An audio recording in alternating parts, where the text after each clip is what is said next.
The wooden horse was still warm from 8-year-old Tommy Henderson's tears when the first bullet shattered it into splinters. For one heart-stopping moment, Tommy thought he'd been shot. The impact spun him around, blood spraying across his shirt, and he hit the desert sand hard enough to knock the wind from his lungs. Only when he tried to breathe and felt the fire in his shoulder did he realize the truth. The sniper's bullet had grazed him before destroying the last thing his dead father had ever given him. No! Tommy's scream tore across the desert as he scrambled through the dirt, gathering fragments of carved wood that had been a magnificent Mustang just seconds before. Each piece felt like holding his father's heart in his hands. Please no, not thunder. The sobbing Navajo girl crouched behind the overturned wagon looked up at him with eyes full of terror, but Tommy barely saw her. All he could see were the 3 riders on the ridge above, their rifles glinting in the dying sunlight like the fangs of metal wolves. Should have aimed for his head, not the toy. One of them called down, his voice carrying cruel amusement. Boys too attached to that wooden junk anyway. Tommy clutched the broken pieces to his chest, his own blood mixing with the splintered wood. This wasn't just a toy. It was all that remained of Jake Wildfire Henderson, the most legendary gunfighter who ever lived. The man who died 24 hours ago defending what was right. The father who'd carved every inch of this horse with love, secrets, and magic that Tommy was only beginning to understand. And now it was destroyed. Why? Tommy whispered to the desert wind, his 8-year-old voice breaking with grief that no child should ever have to carry. Why did they have to kill him too? But even as despair threatened to drown him, something impossible was happening. The little Navajo girl, the one whose tears had started this whole nightmare, was crawling toward him across the blood-soaked sand. Not away from the danger like any sensible person would do. Toward him. Her small brown hand reached out and touched the largest fragment of the wooden horse. The moment her skin made contact with the carved wood, the desert exploded into chaos. 20 Navajo warriors materialized from the darkness like desert spirits given form, their war cries splitting the night as they charged the ridge where the snipers waited. Behind them came something even more impossible: 50 cowboys, a dozen Mexican vaqueros, and what looked like half the population of Copper Creek, all of them armed for war and riding like the devil himself was on their heels. Tommy stared in shock as his enemies, the men who destroyed everything he loved, suddenly found themselves surrounded by an army that had appeared from nowhere. "What's happening?" he gasped. The little girl smiled through her tears, still holding the broken piece of wooden horse. When she spoke, her voice carried power that seemed far too old for someone so young. "Your papa's magic is waking up, Tommy Henderson, and it's been waiting 24 hours to show these bad men what happens when they hurt children." As gunfire erupted across the desert and justice finally came calling, Tommy realized that his father's death hadn't been an ending at all. It had been the beginning of something much, much bigger. 24 hours earlier, the Copper Creek Saloon had been Jake Henderson's second home. Now it felt like a courtroom where he was about to be sentenced to death. "You're nothing but a half-breed sympathizer, Henderson." Sheriff Marcus Kane's spit hit the saloon floor inches from where Jake Henderson stood, his weathered hands steady despite the accusation that would destroy everything he'd built. "And now your boy's just as worthless as you are." The words hit Jake like a physical blow. 8-year-old Tommy was everything to him. The reason he'd hung up his guns, the reason he'd tried to become a better man. Now this bastard was dragging his innocent son into a war the boy hadn't chosen. The Copper Creek Saloon had fallen silent, but Jake could feel the weight of every stare, every whispered judgment. These were men who'd called him friend just yesterday. Men who'd shared drinks and stories, who'd borrowed money when times were hard, who'd trusted him with their lives during Apache raids. Now they watched him like he was a stranger, or worse, a traitor. The Navajo family was starving. "Marcus," Jake said quietly, but his voice carried a dangerous undertone that made several patrons shift nervously. "Their children were dying. I gave them cattle, my own cattle, to keep them alive through winter. Cattle that belonged to the Territorial Land Company." Kane sneered, stepping closer, his hand resting on his gun but in a clear threat. "Cattle you were paid to guard, not give away to savages." Jake's jaw tightened, and for a split second, every man in that saloon caught a glimpse of who he used to be. The temperature seemed to drop 10 degrees. Those cattle were payment for land that was never theirs to take. The saloon doors exploded inward, slamming against the walls with a crash that made half the room jump. Thomas Brewster himself strode in like an avenging angel of capitalism, a man whose three-piece suit couldn't hide the predator underneath. Behind him came four armed men with dead eyes and steady hands, the kind of men who killed for money and slept soundly afterward. Henderson, Brewster's cultured Eastern voice sliced through the tension like a blade through silk. You've cost my company $3,000 in livestock. More importantly, you've set a dangerous precedent. Jake felt every muscle in his body coil for action. These weren't just business rivals. They were the kind of men who'd burn down an orphanage if it turned a profit. The territorial governor has declared your actions theft, Brewster continued, examining his manicured fingernails with theatrical indifference. You have 24 hours to vacate your property, surrender yourself for arrest, and hand over that boy of yours. The room went dead silent. Even the piano player stopped mid-note. My son. Jake's voice dropped to barely above a whisper, but somehow it filled every corner of the saloon. What does Tommy have to do with this? Brewster's smile was the kind sharks showed before they fed. The boy witnessed your crime. He'll need to testify. Of course, 8-year-olds can be unreliable witnesses, prone to accidents, memory problems. It would be tragic if something happened to that precious toy horse of his, or to him. The threat hung in the air like poison gas. Jake's hand moved instinctively toward his gun, then stopped. He was outnumbered, and Tommy was alone at the ranch. 24 hours, Brewster repeated, then turned and walked out, his men following like loyal dogs. The saloon remained silent for a long moment after they left. Then, one by one, the patrons turned away from Jake, men who'd called him friend, who'd shared drinks and stories and hardships. Fear was a powerful thing, and the Territorial Land Company had money, influence, and men with guns. Only old Pete Martinez, the bartender with scars from the Mexican War, met Jake's eyes. They'll come for the boy, Jake. You know they will. Jake nodded grimly. He'd known from the moment he'd given those cattle away that this day would come. But there was something Brewster and his men didn't know about the quiet rancher they'd just destroyed. Something Jake had kept buried for 15 years, since the day he'd hung up his guns and tried to become a different man. Before he was Jake Henderson the rancher, he'd been Jake Wildfire Henderson, one of the deadliest gunfighters who ever lived. And it was time for Wildfire to ride again. The desert wind carried the scent of violence as Tommy Henderson sat on the porch that evening, his small fingers working to polish his wooden horse.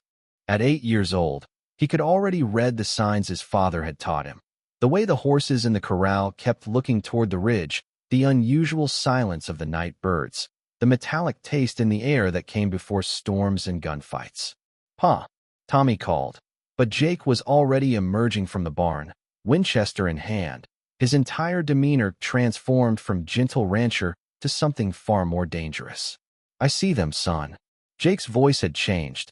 There was steel in it now, and something that made Tommy's spine tingle. 6 riders on the North Ridge. Been watching us for near an hour. Tommy counted the silhouettes against the dying sun.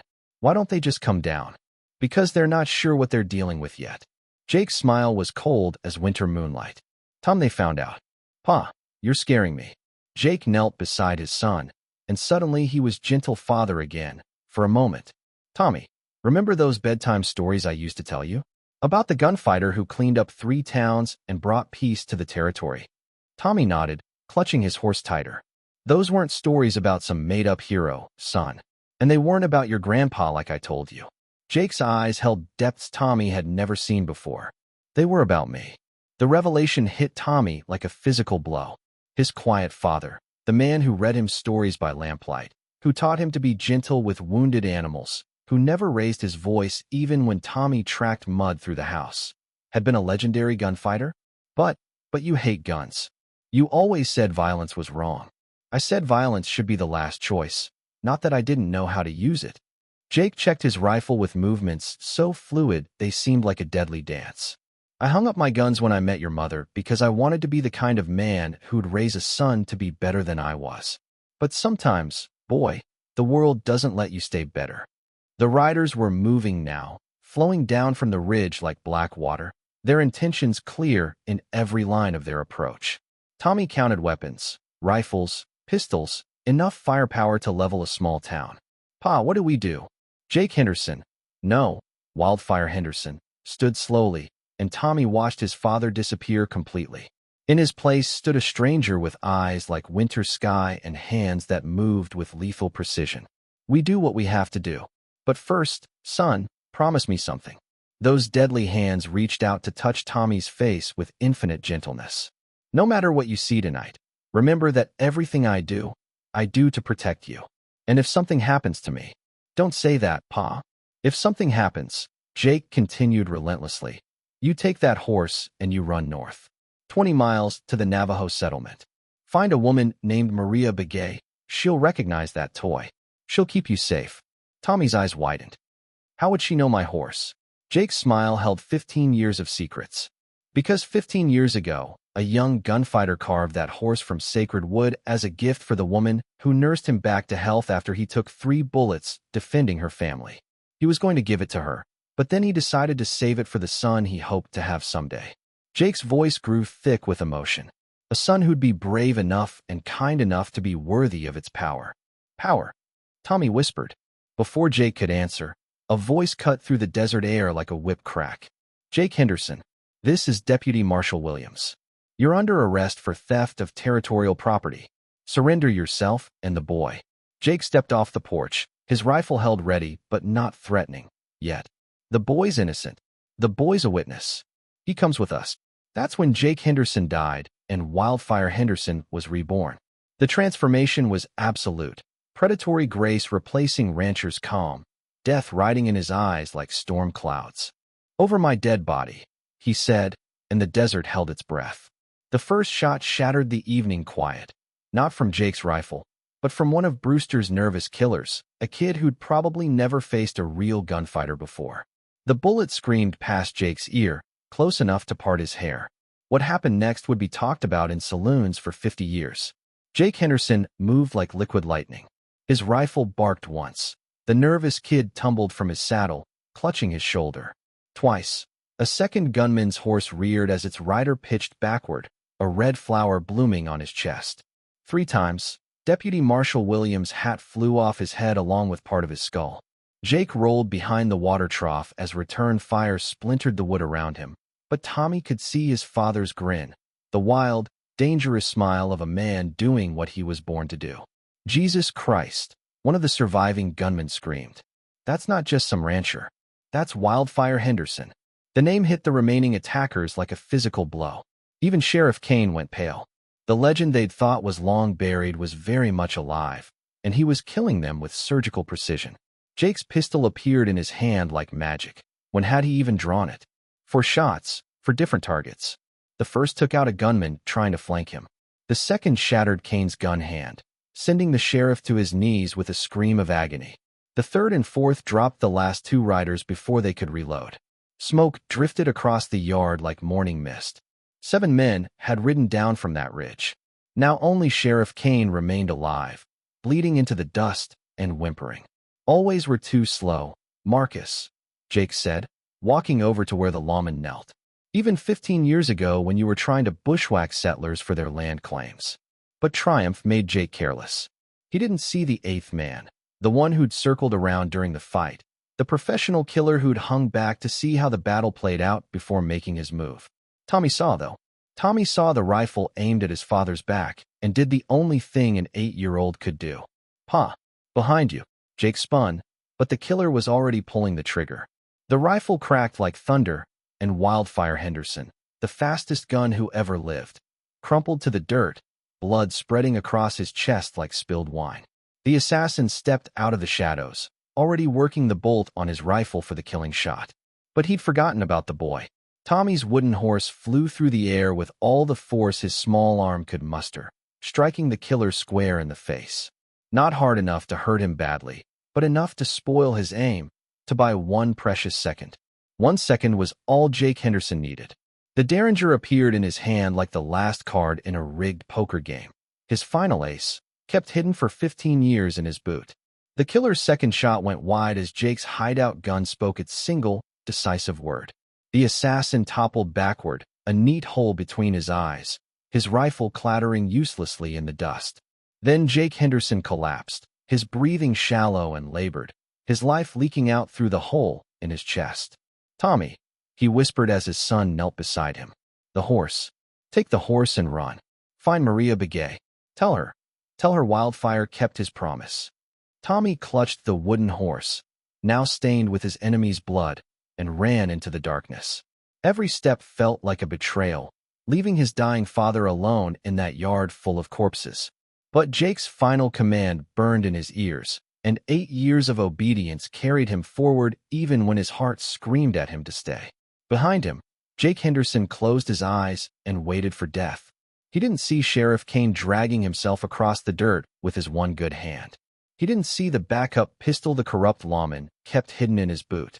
He didn't see Kane raise that gun toward the fleeing boy with murder in his eyes. But Maria Begay saw it all. The Navajo woman had been watching the Henderson ranch from a distant ridge, drawn by the sound of gunfire and a mother's intuition that told her a child was in danger. When she saw the wounded sheriff taking aim at little Tommy's back, 15 years of gratitude and honor demanded action. Her arrow took Kane through the heart before his finger could pull the trigger, the fletching still quivering as the corrupt lawman pitched forward into the dust where he belonged. Tommy never knew how close death had come. He just ran through the desert night, his father's gift clutched against his chest, unaware that he was already under the protection of people who would die before they let him come to harm. Tommy's bare feet were bleeding by the time he heard the pursuit. 3 horses moving fast through the desert night, their hoofbeats like war drums in the darkness. He dove behind a cluster of barrel cacti, their spines tearing at his shirt as he pressed himself against the earth. Sheriff Kane's voice drifted through the night air, slurred with pain and laudanum, but filled with vicious purpose. Tracks still fresh. Boy can't have gotten far bleeding like that. Tommy looked down and realized with horror that he was leaving a blood trail, not from his feet, but from the shoulder wound he'd forgotten about in all the chaos. Every drop was a beacon leading his enemies straight to him. "Find him," came another voice, cold, professional, the voice of a man who hunted people for money. "Brewster wants him alive," but he didn't say anything about unmarked.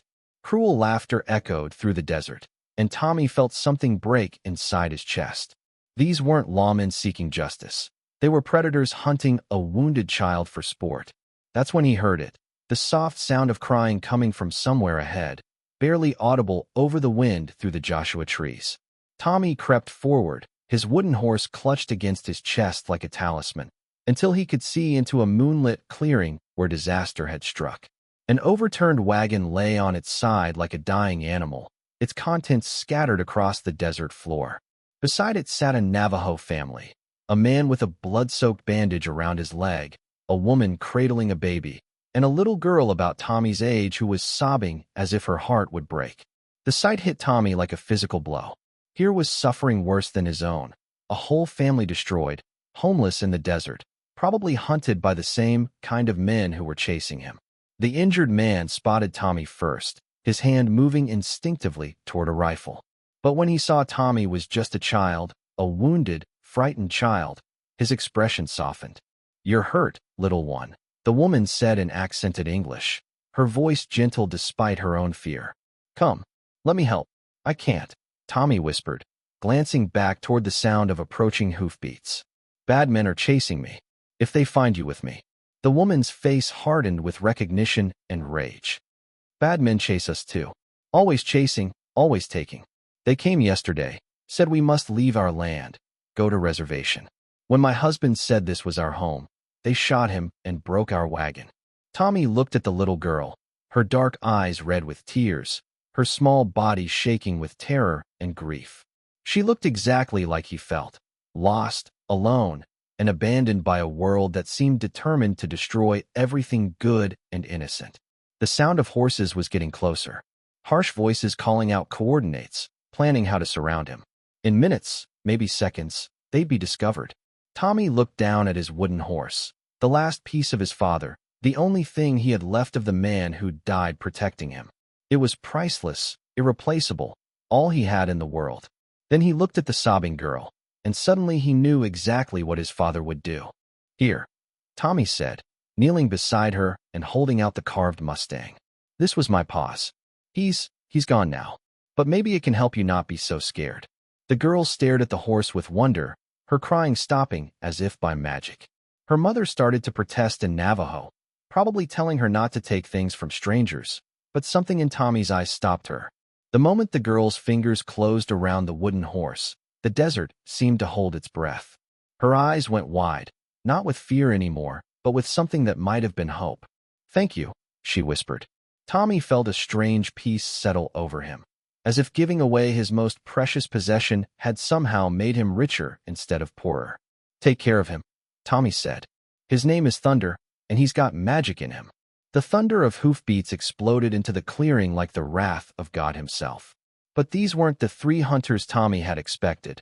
These were Navajo warriors, 24 strong, their war paint gleaming in the moonlight, their weapons ready for blood. At their head rode an ancient man whose very presence seemed to bend the desert around him. His silver hair caught the starlight like spun metal, and his eyes held the wisdom of mountains and the fury of storms. "Grandfather," the injured man called out in relief.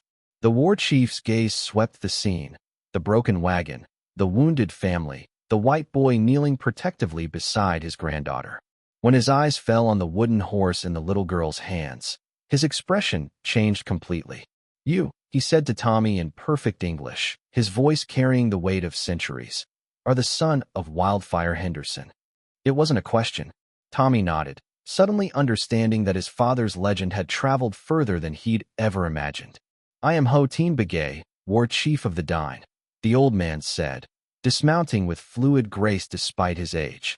"Your father once saved our people when we faced starvation and death.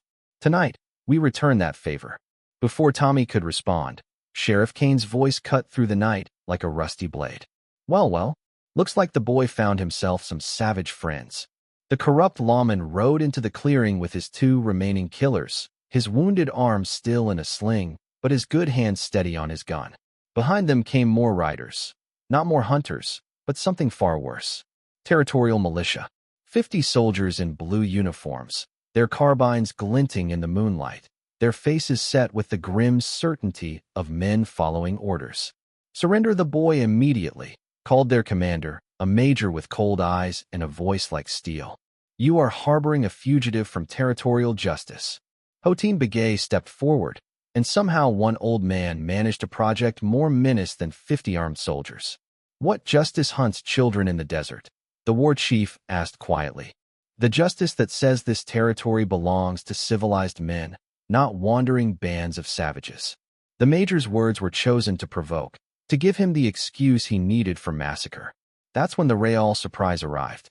More riders poured into the clearing from all directions, but these weren't government men. These were cowboys, ranchers, townspeople, all of them armed and all of them looking like they'd ridden through hell to get here. At their head rode Pete Martinez, the old bartender from Copper Creek, his scarred face grim with purpose. "Sorry we're late, boy," Pete called out to Tommy. "Took us a while to round up everyone who owed your pa a debt." The major spun in his saddle, suddenly finding himself caught between 3 forces. "What is the meaning of this?" "Meaning is simple." Pete spat tobacco juice into the dust. "We heard some government men were hunting an 8-year-old boy whose only crime was having an honest father. That don't sit right with folks who remember what honest means." More riders kept coming. Mexican vaqueros, miners from the hills, even some of the women from town with hunting rifles and faces set like stone. Tommy watched in amazement as natural enemies found themselves standing together. White ranchers beside Navajo warriors, Mexican cowboys sharing water with territorial settlers, all united by something stronger than their differences. "This is madness," the major sputtered, but his voice had lost its certainty. 50 soldiers against nearly 100 armed civilians was manageable in theory, but the political cost of a massacre involving this many voters would destroy careers and topple governments. That's when a new voice cut through the tension. Ancient, authoritative, and absolutely unimpressed by military rank. "The only madness here, Major, is the idea that the United States Army makes war on children." Judge Samuel Morrison rode out of the night like an avenging angel of jurisprudence. At 90 years old, He looked like death warmed over, but his eyes blazed with the fire of absolute moral authority. "Your Honor," the major said, his tone suddenly respectful but wary. "I wasn't aware you were in the area. Funny thing about riding circuit. You never know where justice might be needed." The judge dismounted with painful care and walked directly to where Tommy stood surrounded by his unlikely army. "Son, I presided over your parents' wedding 15 years ago. You've got your mother's gentle heart and your father's stubborn courage. Dangerous combination." The judge knelt down, his ancient joints protesting. "Now, I need you to tell me true. Did your pa steal those cattle?" Tommy thought carefully about his answer. Around him, nearly 200 armed people waited to hear what an 8-year-old boy would say about justice and law and right and wrong. "Pa said when people are starving and you got food, you share it," Tommy said finally. "He said some things are more important than money or property, or even laws. He said being human means taking care of each other, especially when nobody's watching and nobody's keeping score." Judge Morrison nodded slowly. "Wise man, your father." He stood up, his decision made. "Major Carruthers, by the authority vested in me by the territory of Arizona, I hereby dismiss all charges against this boy. Furthermore, I'm ordering an immediate investigation into the methods used by both the Territorial Land Company and your command in this matter." The major's face flushed red. "You can't do that. I have direct orders from." "Your orders were to apprehend a criminal," Judge Morrison interrupted. "There is no criminal here. There's only a boy who watched his father die defending what was right, and a lot of good people who refused to let that sacrifice be in vain." The standoff stretched taut as a bowstring. One wrong move, one nervous trigger finger, and the desert would run red with blood. That's when Tommy Henderson stepped forward and did something that would be remembered long after all the guns were silent. He walked directly to Major Carruthers and looked up at the man with eyes that held no fear, no hatred, only a kind of profound sadness. "Sir," Tommy said, his young voice somehow carrying across the entire clearing, "my pa always said that good men sometimes have to make hard choices. He said the measure of a man isn't whether he follows orders, but whether he follows his conscience when the two don't match up." Tommy reached into his shirt and pulled out something that made several people gasp, a small silver badge, tarnished with age but still bearing the words Deputy U.S. Marshal. "This was my pa's badge from before he became a rancher," Tommy said, though everyone there was beginning to understand that Jake Henderson's past was more complicated than they'd known. "He gave it to me before he died. Said I could wear it when I was old enough to understand what it really meant." The boy looked up at Major Carruthers with eyes that seemed far too old for his face. "I think I understand now, sir. It means that sometimes the law and justice aren't the same thing. And when that happens, a real lawman chooses justice, even if it costs him everything." Major Carruthers stared down at the 8-year-old boy holding a deputy's badge, surrounded by an army of people who'd risked their lives to protect him. The major was a career soldier, a man who'd built his life on following orders and maintaining discipline. But he was also a father, and looking at Tommy Henderson, he saw his own son's face. The silence stretched until it became unbearable. Then, slowly, carefully, Major Carruthers holstered his weapon. "Stand down," he called to his men. "All of you stand down." The militia lowered their rifles with visible relief. Several of them were local boys who'd grown up hearing stories of Wildfire Henderson's heroics, and the idea of hunting his son had never sat well with them. But even as the immediate crisis seemed to be resolving, Tommy noticed movement on the ridge above them. Riders silhouetted against the star-filled sky, watching and waiting like vultures. "Who are they?" he asked, pointing upward. Hotine Begay's expression hardened. "Thomas Brewster and what's left of his hired killers. The snake's head still lives, and wounded snakes are the most dangerous of all." As if summoned by their attention, a cultured voice echoed down from the ridge.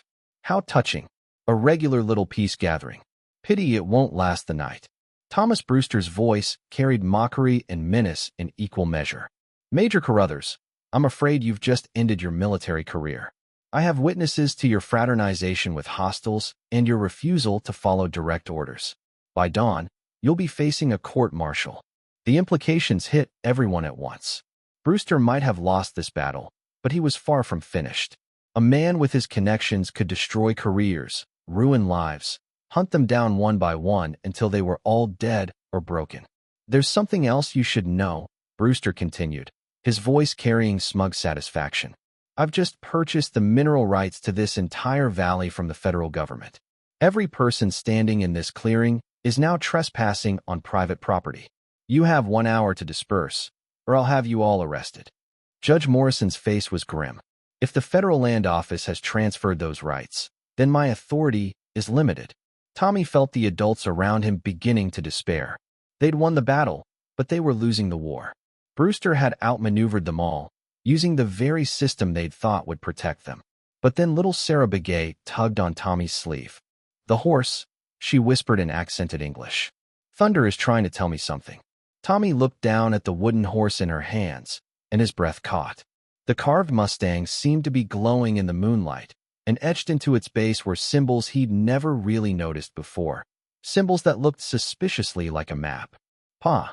Tommy breathed, understanding flooding through him. You clever man. Proof that you don't own this land.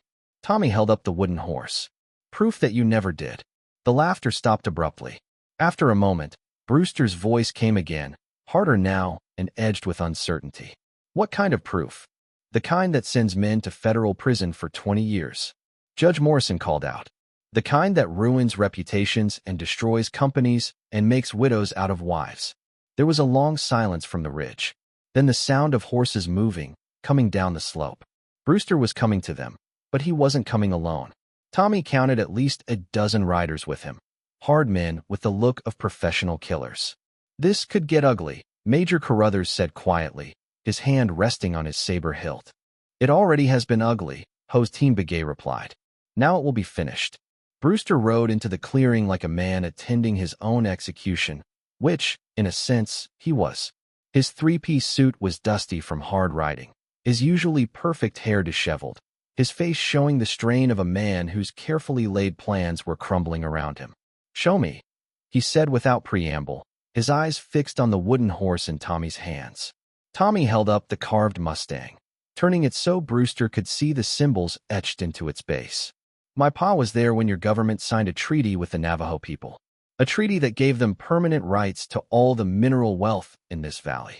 Brewster dismounted and stalked over to where Tommy stood, his men spreading out behind him in a loose semicircle. But they found themselves facing not just the boy, but the entire crowd of protectors, cowboys and soldiers, Navajo warriors and townspeople, all of them ready for whatever came next. Let me see that, Brewster demanded, reaching for the horse. Tommy stepped back, clutching the toy to his chest. You can look, but you can't touch. This is the only proof that exists, and I'm not letting it out of my hands. Brewster's face twisted with frustration, but he leaned forward to study the intricate carvings. As his eyes moved over the symbols, Tommy watched the man's expression change from skepticism to shock to something approaching panic. This is impossible, Brewster whispered. This treaty was destroyed in the fire of '55. Everyone knows that. Everyone was wrong, Judge Morrison said. Jake Henderson was a witness to the signing, and he carved the entire text into his son's toy to preserve it for posterity. Under federal law, this constitutes legal documentation of a binding agreement between the United States government and a sovereign tribal nation. Brewster straightened, his composure returning as his legal mind began working through the implications. Even if this is authentic, which I doubt, it's just symbols carved into a piece of wood. No court in the country would accept it as evidence. Maybe not, said a new voice from the edge of the clearing. But they might accept this. Everyone turned to see a lone rider approaching, an elderly Mexican man with silver hair and the bearing of someone accustomed to respect. As he drew closer, Tommy could see that he carried a leather satchel across his shoulder. Don Alejandro Mendoza, Hosteen Begay said with obvious relief. You received our message. The old man dismounted with the careful dignity of age and walked directly to where Tommy stood. Young senor, I knew your father when he was not much older than you are now. He once saved my life, and I have been waiting 20 years for the chance to repay that debt. Don Alejandro opened his satchel and withdrew a sheaf of yellowed papers, their edges brown with age, but their text still clearly visible. I was the translator at the Treaty of Crying Woman Canyon. These are my personal copies of the agreement. Copies I kept hidden when the Indian Agency building burned, because I suspected that fire was no accident. Brewster's face went white as he stared at the papers. Those are forgeries. They have to be. The territorial governor can be the judge of that, Judge Morrison said, taking the documents and scanning them quickly. And so can a federal court, if necessary. He looked up at Brewster with something that might have been pity. Thomas, you've built your entire empire on a lie. The Territorial Land Company has no legal claim to this valley, and never did. The silence that followed was broken by the sound of Brewster's bitter laughter. Do you really think a few old papers will stop me? I have connections in Washington, friends in high places, enough money to buy and sell half the politicians in the territory. His hand moved toward the gun at his hip. And if legal methods fail, there are always other options. You'd murder a child to protect your profits? Dr. Wheeler asked, his voice thick with disgust. I'd do whatever is necessary to protect my interests, Brewster replied. That boy and his damn toy horse have already cost me millions. I won't let them cost me everything. Tommy felt the adults around him tense, saw hands moving toward weapons, felt the desert night balanced once again on the edge of violence. But instead of fear, he felt a strange calm settle over him. The same calm his father must have felt in those final moments when he chose to stand against overwhelming odds. Mr. Brewster, Tommy said quietly, there's something else you should know about this horse. What now? Brewster snarled. Tommy smiled, an expression that was part 8-year-old innocence and part something much older and more dangerous. My pa didn't just carve one treaty into this horse. He carved evidence of all your crimes. Every illegal land grab, every bribe, every murder you ordered or covered up over the past 8 years. It's all here, Mr. Brewster. All of it. Brewster stared at the boy in shock. That's impossible. No one could fit that much information into. He stopped, understanding flooding his face as he looked more closely at the wooden horse.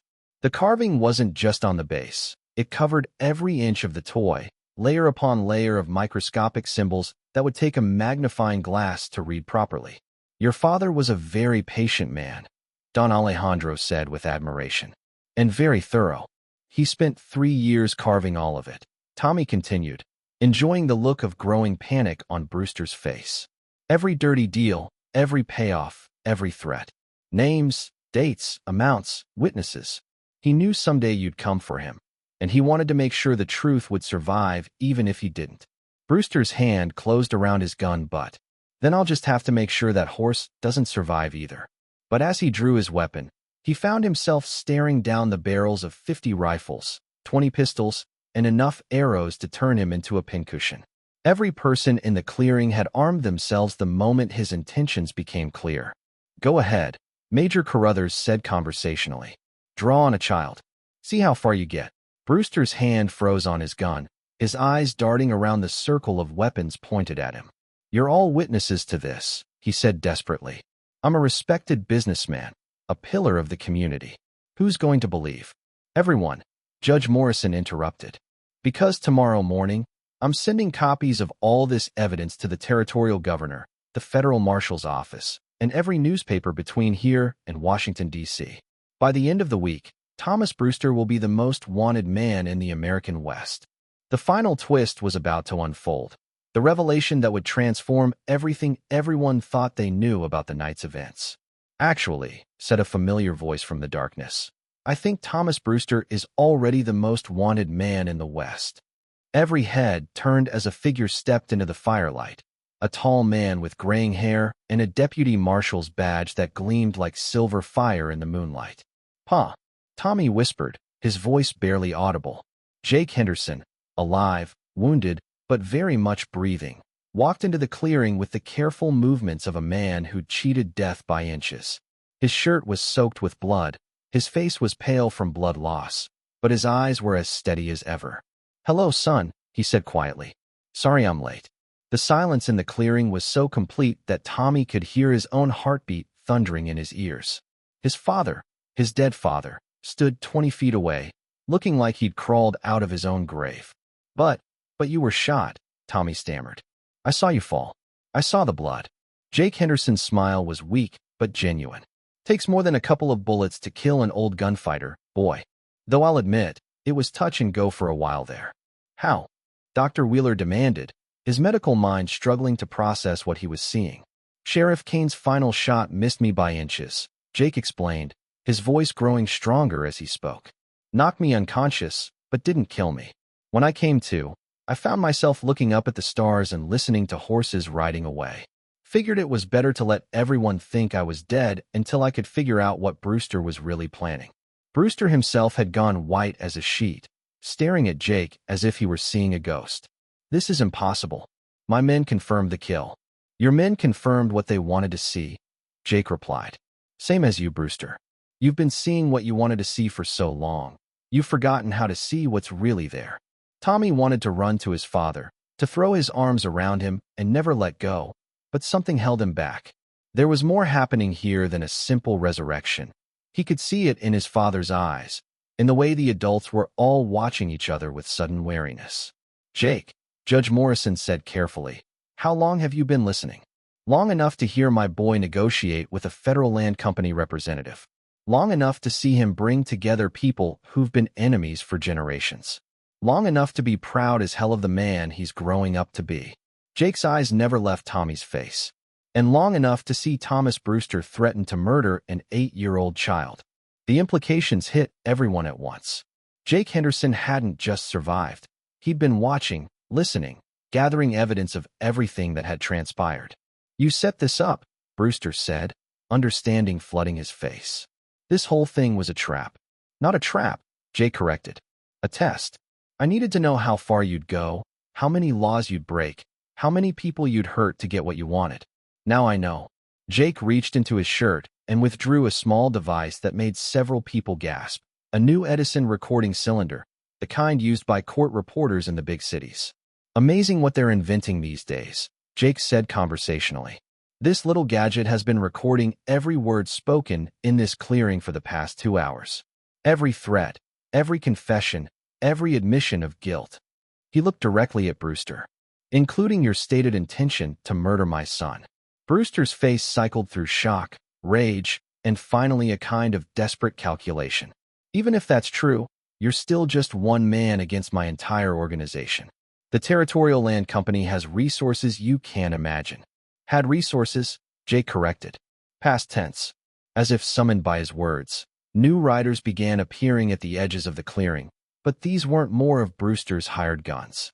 These were federal marshals, their badges gleaming in the firelight, their faces grim with official purpose. At their head rode a woman in a traveling dress that had seen hard miles, her graying hair pulled back in a severe bun, her eyes holding the kind of authority that came from Washington, D.C. Marshal Catherine Sinclair, Federal Bureau of Investigation, she announced, dismounting with brisk efficiency. Thomas Brewster, you're under arrest for conspiracy, fraud, extortion, and violation of federal treaty law. Brewster stared at her in shock. The Federal Bureau of Investigation? That's impossible.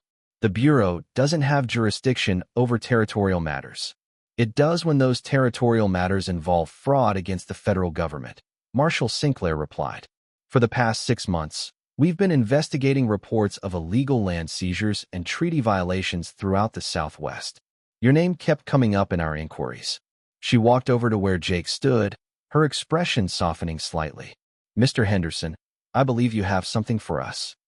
Jake handed over the recording cylinder and the wooden horse, both pieces of evidence that would seal Brewster's fate. Everything you need is right there, Marshal. Names, dates, amounts, witnesses. 8 years' worth of crimes documented in detail. Marshal Sinclair examined the horse with obvious admiration. Remarkable workmanship. It must have taken years to carve all of this. 3 years, Tommy said proudly. My pa's got steady hands and a good memory. Indeed he does. The marshal looked around the clearing, taking in the remarkable gathering of people who'd come together to protect one small boy. Mr. Henderson, how did you know we were investigating the Territorial Land Company? Jake's smile was enigmatic. Let's just say that when you've lived the kind of life I have, you make friends in unexpected places. Friends who share information when children are in danger. The final piece of the puzzle clicked into place for Tommy. You've been working with the federal marshals all along, haven't you, Pa? That's why you gave those cattle to the Navajo families. You knew it would force Brewster to show his hand. Smart boy, Jake said with obvious pride. I couldn't prove what Brewster was doing with just rumors and suspicions. But I knew that if I pushed him hard enough, he'd reveal himself.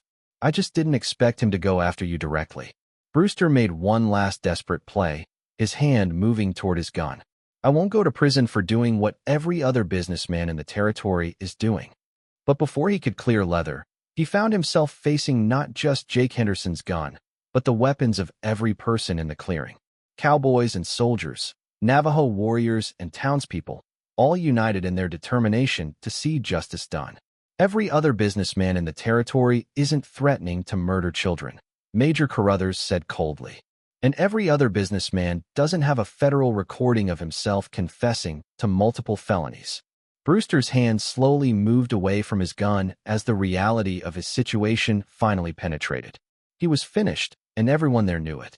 Thomas Brewster, Marshall Sinclair said formally, "You're under arrest for conspiracy to defraud the United States government, violation of federal treaty law, conspiracy to commit murder, and about a dozen other charges we'll add as we go through all this evidence."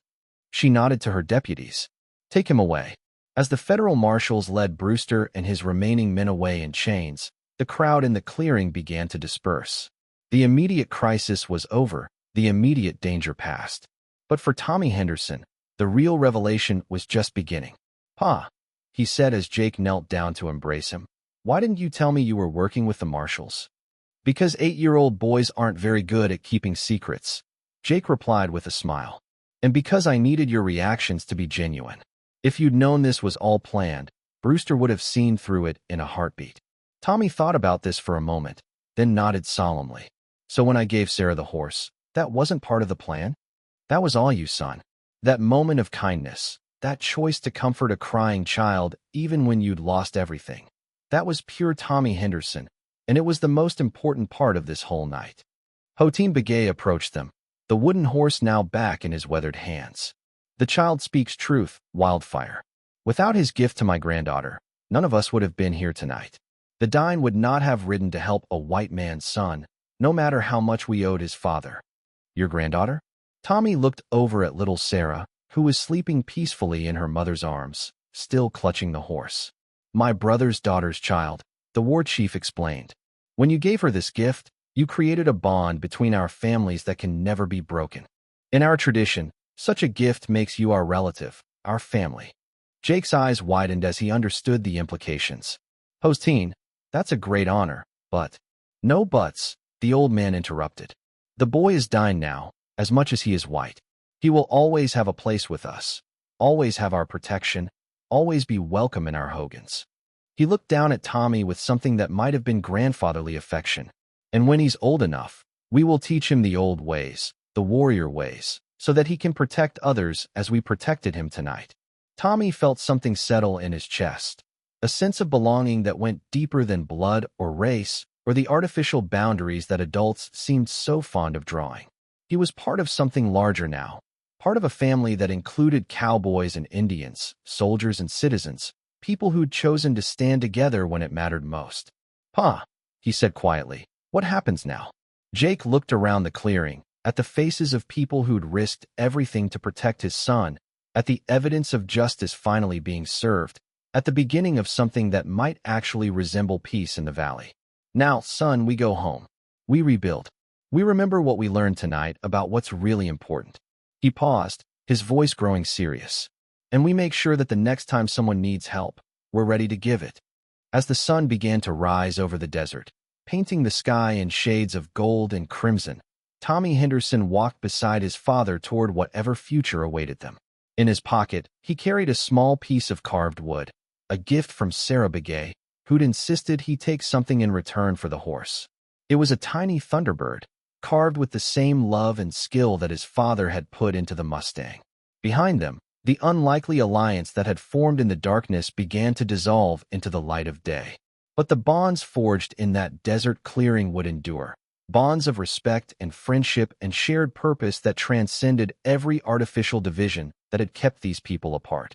And in the years to come, when other children needed protection, when other injustices demanded action, when other moments of choice arrived that would define what kind of people they really were, they would remember the night when an 8-year-old boy's simple act of kindness had shown them all what was possible when good people chose to stand together. The wooden horse now belonged to Sarah Begay, but its true power, the power to bring out the best in human nature, lived on in every person who'd witnessed its magic. And that, Tommy Henderson thought as he walked into the sunrise with his father's hand on his shoulder, was the most valuable treasure of all.